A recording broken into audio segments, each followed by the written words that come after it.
Murang isda lang po yan. Ating sasabawan na may kamatis, luya,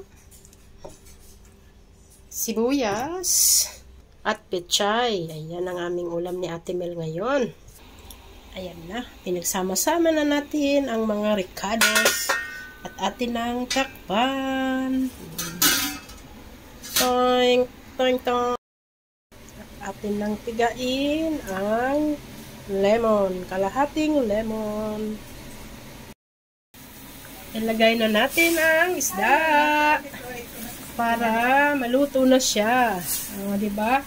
At kakain na tayo. 25 Hong Kong dollar lang po yan. Ang murang-murang isda.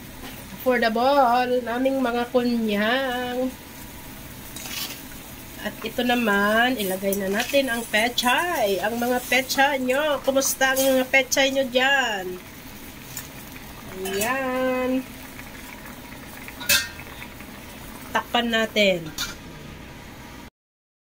At ito na nga, ilalagay na natin ang ating asim. Pang-asim.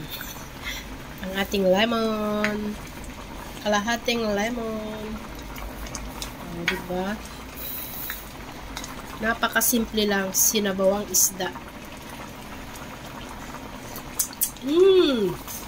So yummy!